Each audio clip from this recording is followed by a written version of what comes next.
So, when you hear warehouse automation, what pops into your head? Probably something straight out of a sci-fi movie, right?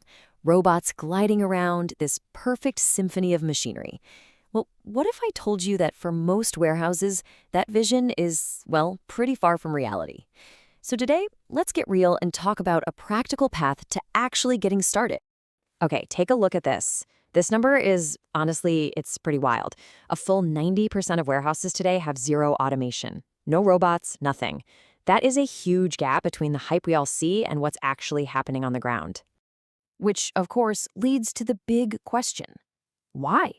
I mean, if this stuff is so amazing, why isn't everyone jumping on board? Well, the answers, as it turns out, are super practical and very, very human. So let's break down the three main things that get in the way. These are the hurdles that stop most folks from even thinking about robotics. And, once you understand them, you can start to figure out how to get over them. All right, so hurdle number one, sticker shock. You just assume it's going to cost an absolute fortune, right? Then there's the knowledge gap, that feeling of just being overwhelmed. It seems so complicated, you don't even know where to start. And maybe the biggest one of all, the human shift. That really real, really valid fear from your team asking, hey, are these things here to replace me? But here's the thing, and this is the good news. There's a way through all of this. There's actually a super practical roadmap that helps you navigate these challenges.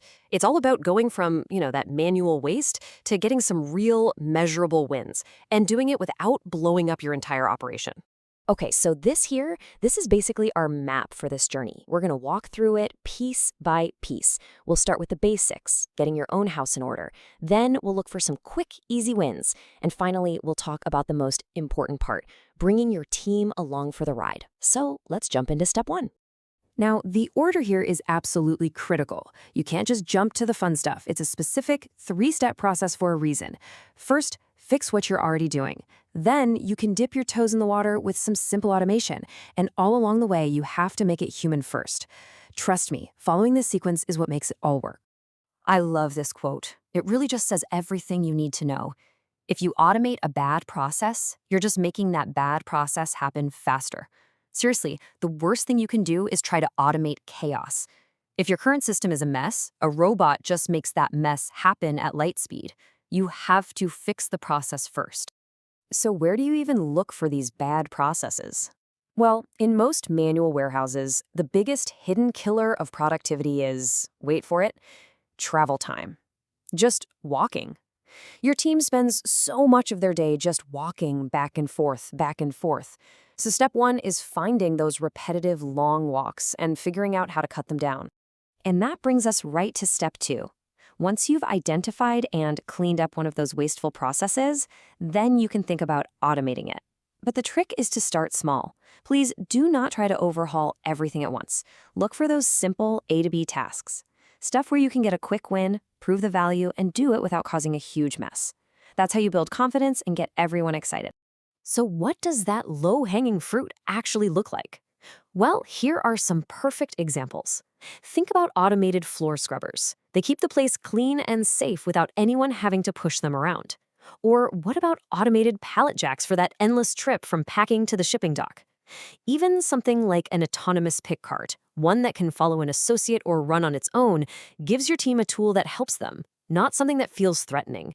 All right, now we get to the absolute make or break part of this whole thing. This is the step that decides if this is a huge success or a total failure, and it's all about the people.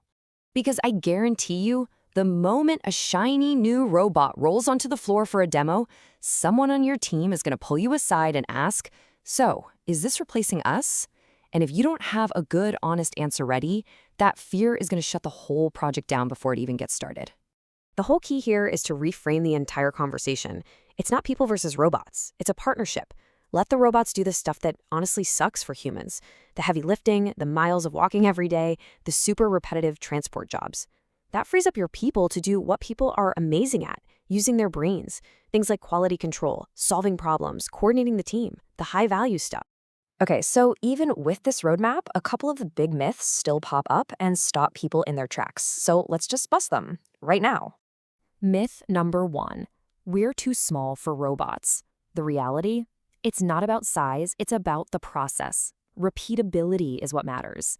If you have a workflow that happens over and over and over again, it doesn't matter if you're in a massive distribution center or a 4,000 square foot facility. You can benefit from this. And the other big myth is, of course, the cost. We can't afford a huge upfront investment. But that whole model is changing. Now there are options like robots as a service, or RAWs. The easiest way to think about it is like a subscription, kind of like Netflix for robots. You pay a monthly fee instead of a massive check, which lets you try it out, prove that it works, and see the ROI before you commit to anything big. And this is maybe the most important thing to remember. The robot itself isn't the solution. You're not buying a box. You're implementing a system. And that system includes the hardware, sure, but also the software, the training for their team, and new standard operating procedures. The whole package is the solution. So let's just redefine this whole thing. Warehouse automation, it's not some magic button you press. It's not about just dropping a robot on the floor and walking away. It's a journey. It's a step-by-step process where you fix what's broken, you automate the easy stuff first to get some wins, and you do it all with your people, not to them. So I'll leave you with this one question to think about. When you get back to your warehouse, just look around and ask yourself, what's that one repeatable task that just wastes a ton of time? The thing people do over and over that drives everyone crazy. Because identifying that one thing, that's your first step. That's the start of your roadmap.